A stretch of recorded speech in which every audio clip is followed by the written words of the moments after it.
Всем привет, доброе утро. Приветствую вас с парома Трелеборг Травемунде. Вот подошли мы к Травемунде, что-то как-то совсем тоскливо. Задержка 18. 7:30 должен быть, а сейчас уже 7:50. Что сказать, за время моего отсутствия на этой линии ТТ-лайн, я смотрю, много чего изменилось. Раньше, если ты заходил на этот рейс Травемунде, Трелеборг или Трелеборг Травемунде, тебя обязательно кормили. Один раз, но кормили. Потому что переход занимает где-то 8 часов почти. Полностью ты находишься где-то больше 9 часов. На данный момент еще не понравилось. Зашел в коридоре, знаете, как пахнет этой ковры, типа там помыты, блин, я не знаю, что там случилось. Запах, знаете, мокрой тряпки. Сама каюта нормальная, правда, стаканчиков нету в ней даже. Хорошо, что я спустился вниз, взял свою кружку кофе. Я, кстати, проверил свой аппарат кофейный, все в порядке, он работает. Слава богу. То есть не хватает мощности моему инвертору. Ну и как я сделал, ребята? Я приехал на переправу, закрыл страну. Закрыл страну, во сколько я сейчас скажу вам? 17:02. Закрыл страну и стоял. Закрыл страну, выключил, проверил стульчики. Потом где-то за час, за 2 часа, за 1,5 часа до отхода пошел, зарегистрировался, получил талончик, который надо сохранить. Будет вот такой вот талончик у меня, не знаю, видите, не видите, вот такой. Это типа и ключ, и талон в одном лице. И поехал на паром. Ну, меня сразу туда как бы... Что, поехали понемногу, что ли? Ну, как-то тут, блин, очень странно поехали, блин. Не та, по-моему, линия поехала изначально. Ну ладно, попробуем. Тут еще какие-то, блин, скобы. Не нравится мне это дело. Обычно one by one посылают, а не так как. Ну ладно, поехал, короче, на паром. Встал на пароме. Поставил паром. Мне заняло это 13 минут буквально. Этот спид. Ну, сейчас будет хорошо. Сейчас можно с мамой идти. И все, пошел отдыхать. 13 минут, как говорю, заняло у меня. Ну и приехал. То есть у меня отдых получился там с 17 до 8. Это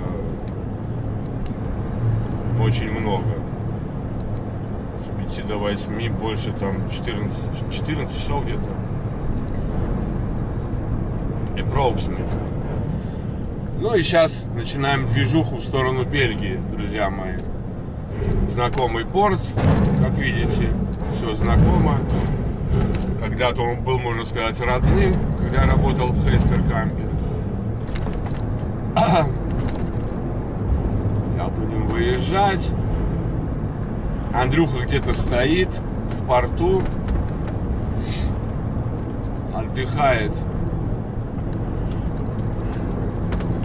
Будет германская полиция проверять, может, какие-то фуры. Андрюха, наверное, стоит возле магазина. Хотя он говорил, что он где-то в 8 начнет работать. Посмотрим, сейчас будем проезжать, я увижу его. Ю-22, по-моему. Что-то такое.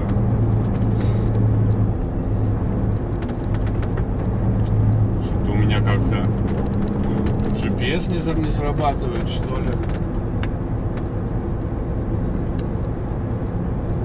Рассчитаем маршрут. Не ловит, что ли, еще GPS? Вот, сейчас поймал. Начать навигацию. Меня еще думают, что я, блин, в Трелеборге, что ли. Ну ладно. Дорога-то известная.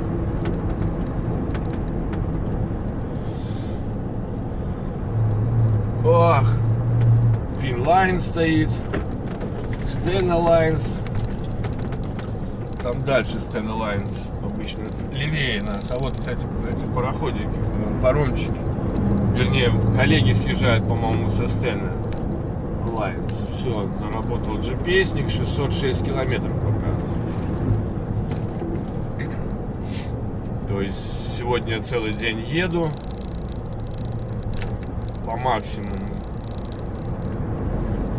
Сейчас поедем мимо Хейстеркампа, с левой стороны будет стекляшка, магазин. О, Андрюха звонит. Да, дружище, доброе утро. Ты уже стартанул?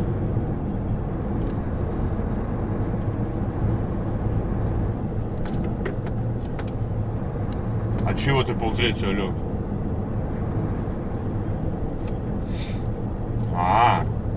Ну понятно. Я вот уже съехал, сейчас буду мимо тебя, наверное, проезжать. Ты возле стекляшки стоишь?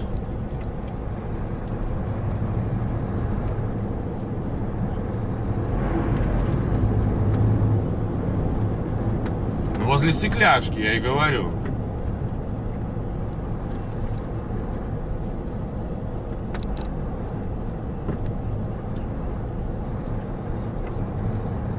Ну, в конце елки, да? Ну, сейчас я буду проезжать себя, наверное, минут через 5. Я вот сейчас по порту двигаюсь, сейчас уже пойду через метров 400 мне до рамки.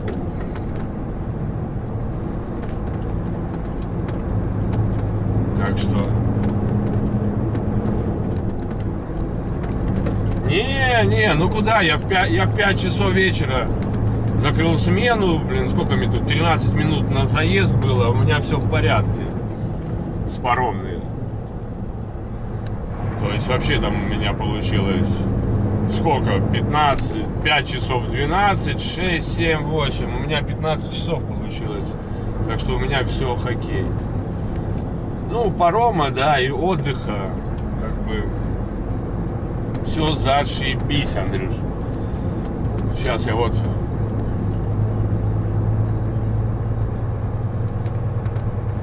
Ну да, тебе было хорошо, согласен.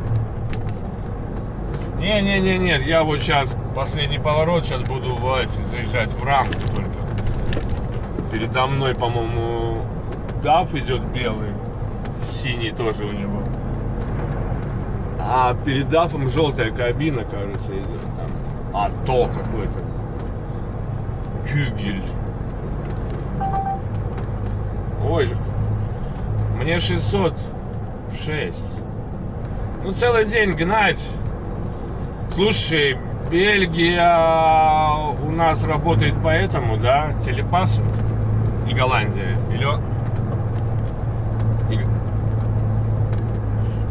Ну, у нас есть винетка, это ли он покупает?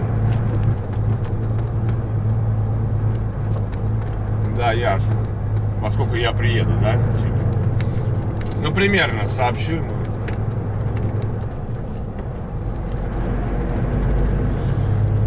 Ага. Ну вот сейчас. Не, ну я напишу, сейчас еще рано. Я вот сейчас вот выехал я напрямую, впереди меня синий идет трейлер.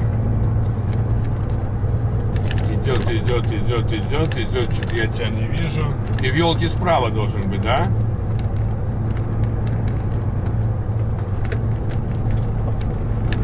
Оранжевый, что-то я тебя не вижу.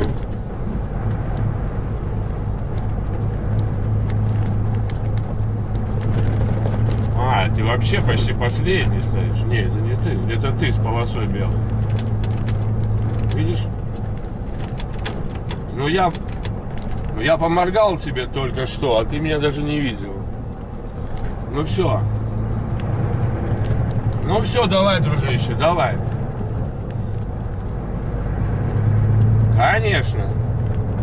Все, давай, пока. Ну вот, Андрюша стоит, он только проснулся. Ну, Андрюха, он не начинает никогда рано. Он даже мне, блин, вставил. Говорит, буду тебе вставлять. Не надо начинать рано. Я говорю, Андрей, ну я так привык работать. Я не начинаю рано. Если я начну поздно, я потом должен, гнать 90. Зачем мне надо это? Правильно? Раньше начнешь, раньше закончишь смену. Вот слева, ребята, Хестеркамп. Мой любимый на всю жизнь. Ну, любимый, потому что он много чего дал. Практики вообще. Надо будет мне, кстати, связаться, поговорить по поводу инвертора. Может быть, у них есть какой-нибудь БУ, они мне его продадут. Так, ну, теперь по знакомой тропе. По знакомой тропе.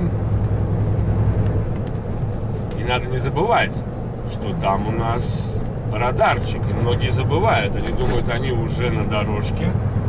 И несутся, там зашелка радар стоит. А фиг там только, 60 можно ехать. Этот радар очень фотографирует. Кстати, тут еще одна стройка началась. Возле Хестеркампа, логистических центров. Будет мама не горюй. Один уже построили, причем так быстро построили, буквально там в течение года.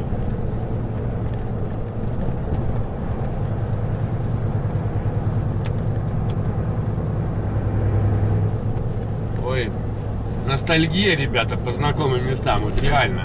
Это видео такое небольшое, просто хочу показать вам места такие, да более знакомые. Я тут все-таки год отдал. Вообще мне получается Хестеркамп моя самая компания, где я дольше всего работал. И нравилась она мне, и нравится, чтобы они не писали, не говорили, ребята, но для начинающего дальнобойщика это самое то. Вот реально самое то. Организация здесь на высшем уровне. Это можете со мной спорить, можете не спорить.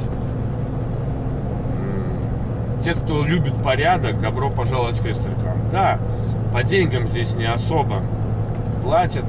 Меньше, чем 80, если АДРа нету. А так 83, по-моему. Вот сейчас пойдем. И вот эту вот дорожку. Все вот видите знак 100, но это знак 100 не для нас. Это знак 100 для легковых машин.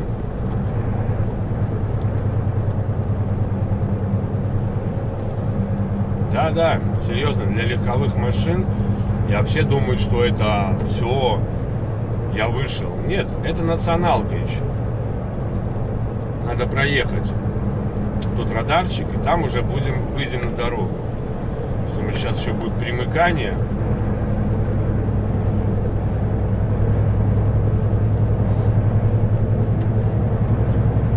Но все почему-то едут 80. И, кстати, этот самый показывает, что это 80.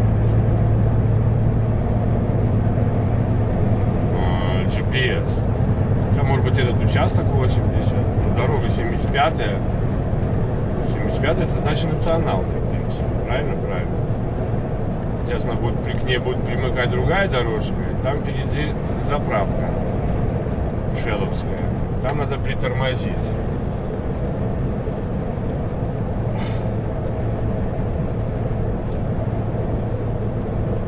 600 километров. Немецкая врубилась. Вот тут первая дорога, вот там будет уже автобан, а здесь 60. Ну, я повторюсь, многие знают, многие забывают и несутся здесь. Вот знак 80 типа, а вот нифига. 80 это для легковых, повторюсь. Вот этот хочет получить по шее, пускай и получает. Это его право. Либо он сбросит там скорость. Вот у меня уже 70 показывает максимально.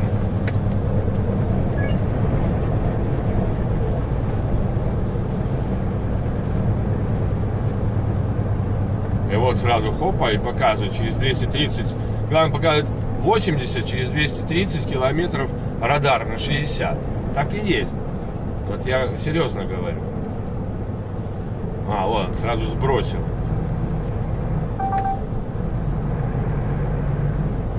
Меня один раз здесь фотографировали, но не заплатил я штраф, тогда я уже увольнялся, в принципе. Хотя, может быть, это не меня сфотографировали, а какого-нибудь очередного умника, который умничает.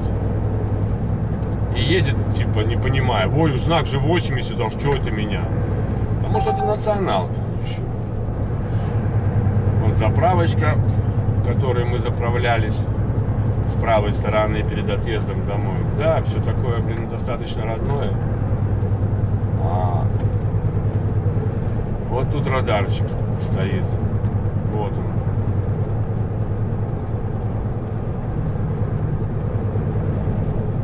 Вот этот радар. И он фоткает 350 метров. Вот сейчас там будет уже этот самый автобан первый.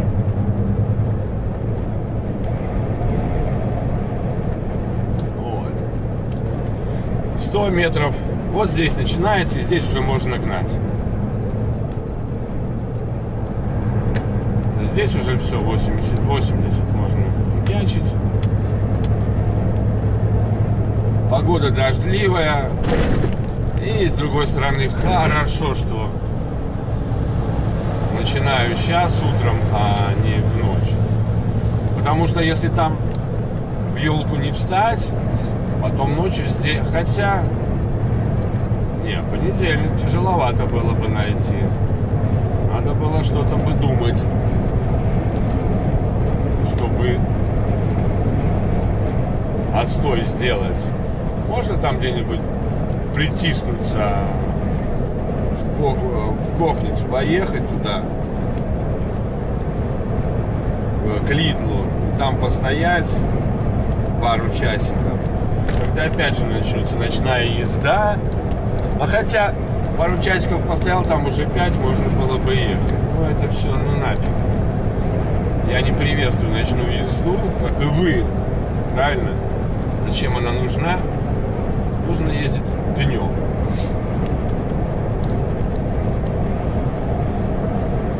Итак, что могу сказать? Это уже второй тур, так называемый. Здесь каждый рейс от погрузки до выгрузки называется туром. Кроме рейса из Латвии, от базы, да, я загрузился на базе. Это типа не тур, это как нулевая поездка считается, до Германии. Выгрузился и начал тур загрузки. Напомню, загрузился я черепицей и отвез ее в Швецию. Теперь в Швеции я загрузился медными пластинами и везу ее в Бельгию. И в Бельгию. Такие вот дела. Да, погода, ребят, не активна. Что не поделаешь. Но благо не ночь. Да? Не ночь, это очень хорошо. Время бортовое у меня 9 часов, а местное время 8 часов. На этом пока, ребята, все. Это не запланированное видео. Если парома не было, я бы сегодня не снимал. Ну, посмотрим. Поснимаю. Напомню, ехать мне еще 600 километров. 596 показывает. Так что, думаю, еще встретимся сегодня. Что еще? Ну, ладно, поедем наслаждаться хоть в такую погоду знакомыми тропами. Вообще знакомыми полностью, вплоть до места, почти до места, до входа на Бельгию, так скажем. Вообще. Даже, по-моему, в Бельгии там рядом я был. Хорошо, что через Антверпен не надо будет идти, через Эндховен надо будет идти. Надеюсь, не попаду в пробку. Может, с кем-то из ребят или тут встречусь. Ну ладно, все, не отключайтесь. До встречи. Ну ладно, все, не отключайтесь. До встречи. Все, поехали дальше. Будем уже искать паркинг где-то через километров 280. Так скажем. Все хорошо. Позавтракал, сделал сэндвичи. Ой, сэндвич или как это называется? Вроде. что-то они расплылись у меня. Пускай подсохнут, потом по дороге покушаю. А так, как обычно, кашицы, кофе 3 в одном. Потому что сегодня с утра только 1 кофе выпил и все. Больше ничего. Где-то уже Андрюха, может быть, сейчас уже меня обгонит. Он идет на Дюйсбург. Где-то мы рядом будем идти. Я даже думаю, что он меня уже обогнал. Ну, я не уверен, я так думаю. Потому что он там объезжал пробки на скорости.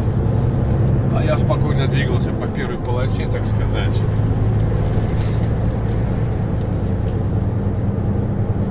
Без проблем. Хотя он мог выйти на связь. Не, он сделал паузу 45-минутку. Я немножко больше сделал, там 50. Думаю, где-то он сзади меня идет. А может уже прошел. Ну, я думаю, что он проскочит мимо меня. Потому что он идет, как я и говорил. Ломит со скоростью. Нам, в принципе, здесь где-то по дороге. Посчитал я, Игорь звонил, вот 17:15 мне показывает, что я приеду. А там я посмотрел, они работают до 17:30. И то мне не хватает времени. Но дело не в этом. Дело в том, что у меня впереди Эндховен и объездная, по-моему, Антверпен. То есть я попаду в пробку однозначно. У меня еще и Дюссельдорф. Немецкий такой город есть. Там Марат живет, кстати. Ну а так... Что, не закрылось, что ли?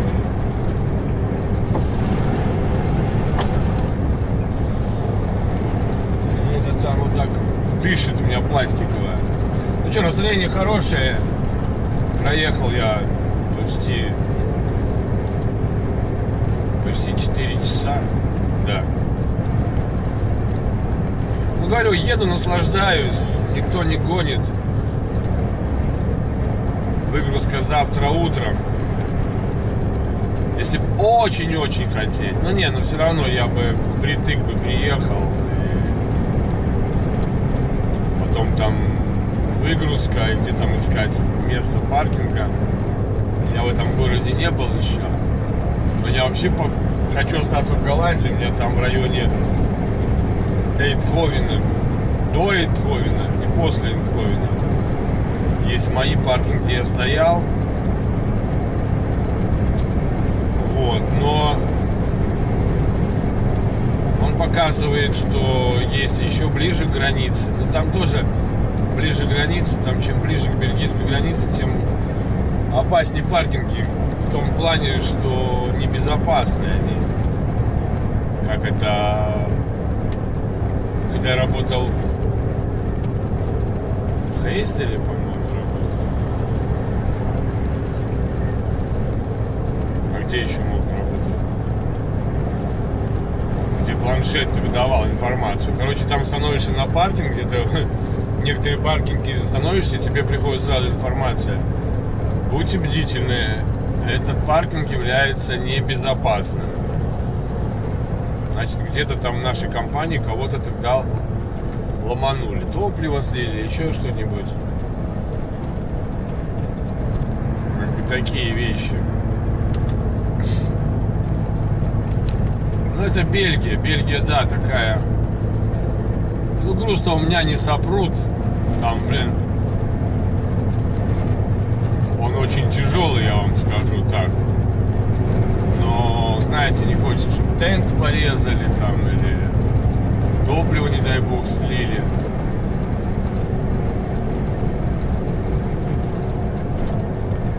Этого не хочется.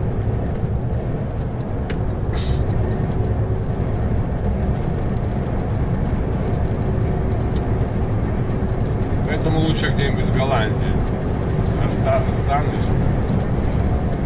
Ну, я и так останусь в Голландии. Бельгию заходить не буду сегодня. Только где? Потому что это показывает близко границы. Ну, надо как-то так реально в нормальном месте, чтобы я где-то за час заехал, за полтора. То есть в 6 я стартанул бы и приехал. Но с этим учетом можно сказать, что я где-то в 4 уже встану на паркинг дня. А это означает, что...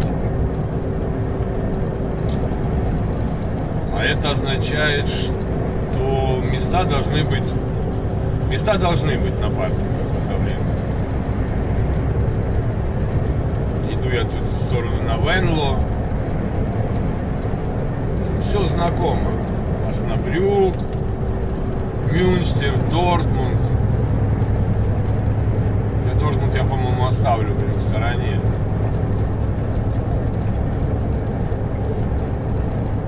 Ух. В Эммен бы заехать, да, проехать Эммен. Си-Транс.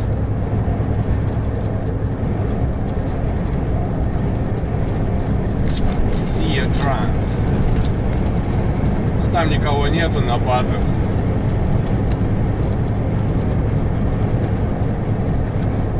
Ну, Эммен это почти граница с Германией, это не вариант. Можно еще Реклинхаузен, это тоже граница с Германией. Нет, там надо проехать по Голландии.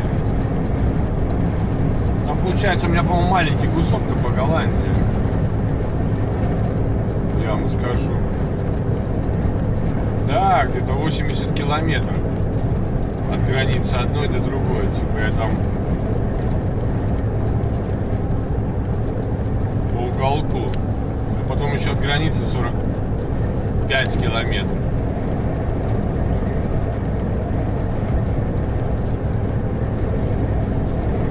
Погода хоть наладилась немножко, уже какие-то просветы появляются в тучках. 226 до границы мне. Это этой границы. Голландской.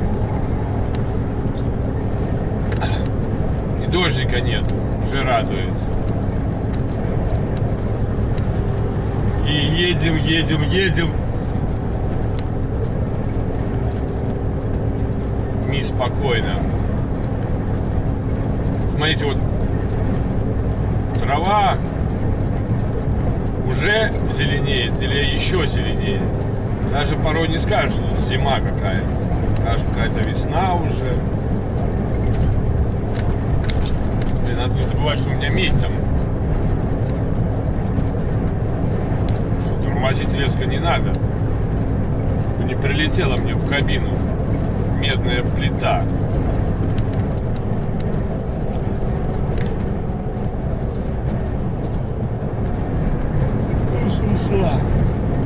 Ой, что раздевался, спал нормально.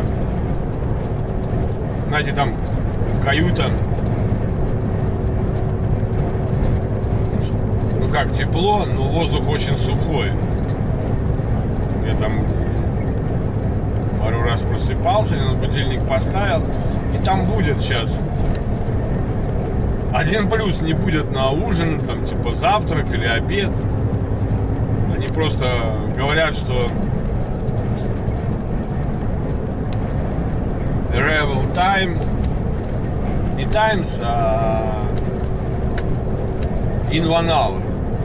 Через 1 час мы приходим, через полчаса просьба освободить каюты, чтобы их убирали. Спасибо за понимание. Это все на немецком, шведском и английском. На отходе вчера что-то там очень много говорили. Ну, как положено. Я-то помню. Типа, блин, здравствуйте, я ваш капитан. Рады приветствовать. Тыры-тыры-тыры-тыры-тыры. На всех языках. Потом, блин, опять здравствуйте. Прослушайте важную информацию относительно безопасности. Ну, звонки там не звенили, просто говорили 7 shots. Determitter. Following by one long signal. И потом, что мы отходим во столько, приходим во столько-то. Опа-на, что здесь за пробочка стоит, организовалась? Надеюсь, это не в нашу сторону пробка до виадука, то быстрее сюда пробка. С виадука.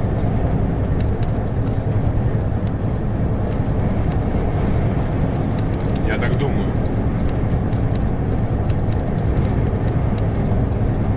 Как Андрюха говорит, в Голландии люблю становиться возле Макдональдса.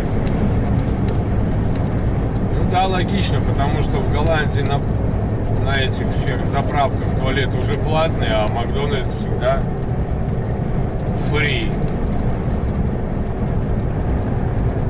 Свободный вход.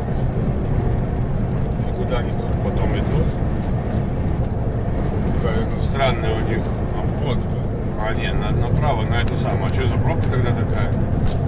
Ну вы сами видите, германские ремонты, они вечные, они будут всегда.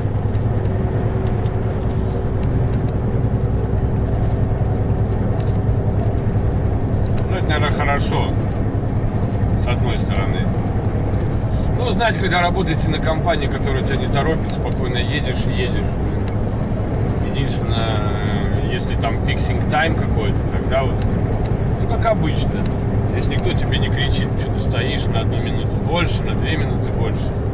Я вообще этого не понимаю. Что это диспетчер так кричит на кого-то? Значит, надо. Там у человека стоит. Понятно, если там человек, ему ехать надо, а он 6 часов проехал, и все, финита ля комедия. Да-да. Надо дать втык.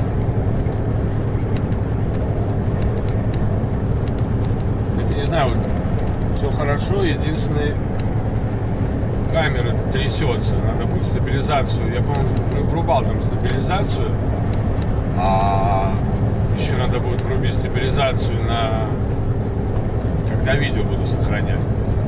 И вот опять врубилась это, как она называется, регенерация почему-то.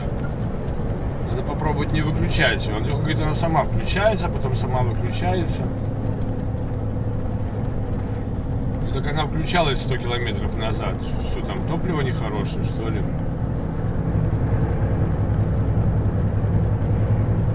Кто знает.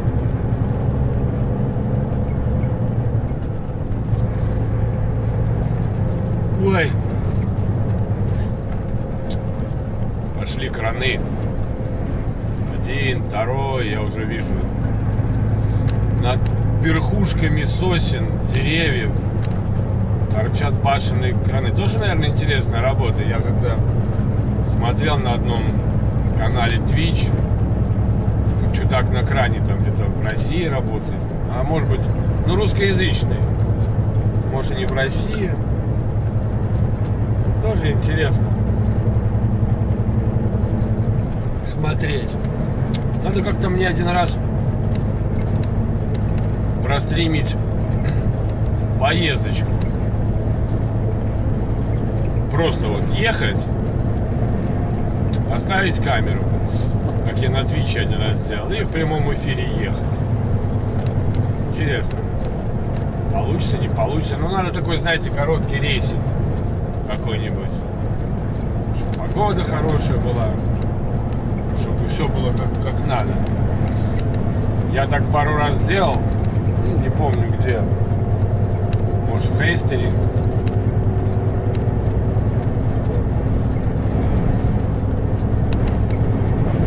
Где-то делал.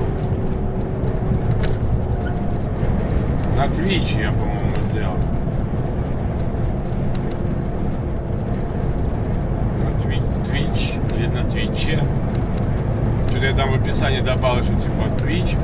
Twitch мне удобная штука, я вам скажу. Его можно использовать как, как это сказать, как видеокамеру. Да, как видеокамеру. Включили его, здесь Wi-Fi, и ушли. из дома. И он работает, какой-нибудь ненужный смартфон с функцией Wi-Fi. И все, он показывает, что происходит, как происходит. Главное, чтобы интернет был безлимитный. Даммерберге. Вот интересно, смог бы я работать крановщиком на таком кране?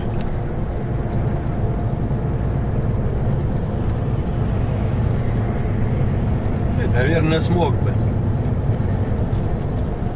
Но как-то не интересует. Если бы интересовало, то, наверное, бы попытался устроиться. Вот так же самое, как меня не интересует работа этих негабаритов на данный момент. Вот, вспомнил, вот там стоят.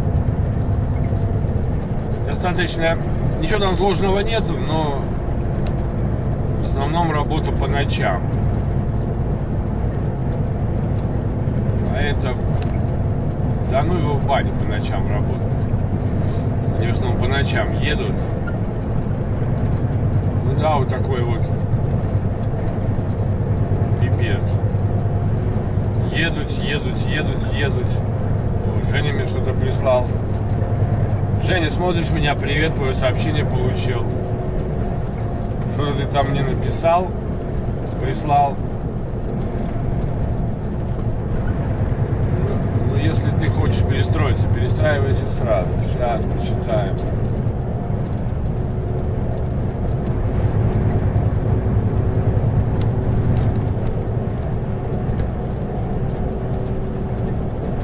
Ну вот, Женя идет с Италии.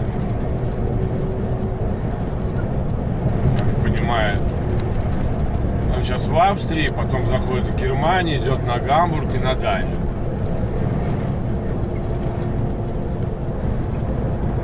Если бы я там еле полз, но он еще в Австрии, куда там ждать? Полдня ждать. Я ему обещал симку передать голландскую.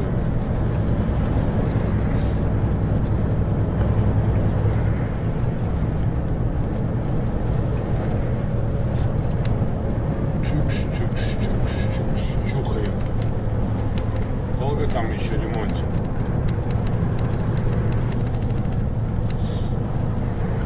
Кстати, вот здесь я стал записывать время, да, до паузы. Ну, там, в принципе, нужно записывать время до паузы, сколько ты проехал, 45-минутный. Потому что этот тахограф не показывает. Нет у него функции, как она там называлась, я уже забыл. Не ВДО, Ты ее включаешь, и тебе показывает, сколько ты можешь сейчас ехать. Ну и плюс еще планшет, который присутствует, он тебе показывает, сколько ты уже проехал. Ну и так вычисляешь. А здесь нет, здесь вот показывает два варианта езды. Первый вариант после последней большой паузы, сколько ты проехал. Ну, либо еженедельный там, или укороченный недельный. А второй вариант, ну ты стал там на пару минут на паузочку, и он уже отсчитывает дополнительное время. Показывает кроватку, стульчик, сколько ты постоял между этими промежутками. И с левой стороны показывает, сколько ты едешь после этой маленькой паузы до 45 минут, которые может быть 19, 15, 13. И общее время после длительной паузы. То есть приезжаю на паузу, становлюсь, записываю. Ну, я не записываю, я себе в WhatsApp сообщение пишу, там 3 часа 55 минут. Ну и потом просто высчитываешь. Он предупреждает за 15 минут до конца вождения. Ну, типа вот проехал там 4:15, он включается. Тири. Как и тахограф. Что? Парень. 15 minutes. More and finish. Must to stop parking and relax. А вот. Ну и так же самое, если у тебя рабочий день заканчивается, он тоже за 15 минут. Всего лишь за 15 минут. Хотя бы, если бы он предупреждал бы там за час, за полтора, первый предупреждение, что у тебя осталось час езды или там, час работы. Потому что это очень важно. Час езды остается или час работы? Если просто час езды, а работа у тебя еще 4 часа, то есть это не столь как бы тревожно. А вот когда у тебя остается, час работы, здесь уже время тикает, даже когда ты стоишь и ищешь, куда поехать на паркинг. Правильно? Вот поэтому я примерно знаю. Ну, сейчас даже скажу, сколько у меня. Мой чат для себя. О, 3:48 я проехал. 3:48. Включим аварийки. Тоже раз пробочка ждет. Ждем, когда задний включит, а он не включает. За ним включили.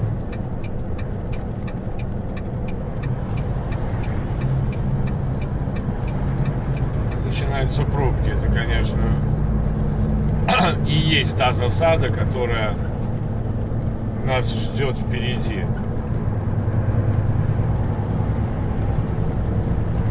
Ну, здесь, в принципе, не должно быть пробок. По сути.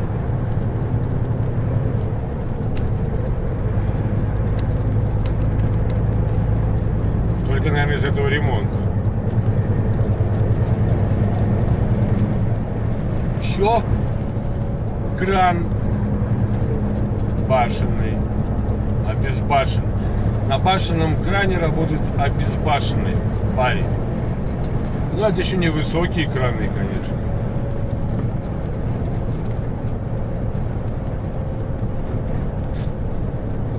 Если он такой высокий, что они тут делают? Такое... Не могут же они тут что-то строить. Так близко к дороге вышку тоже не могут строить. Кто знает.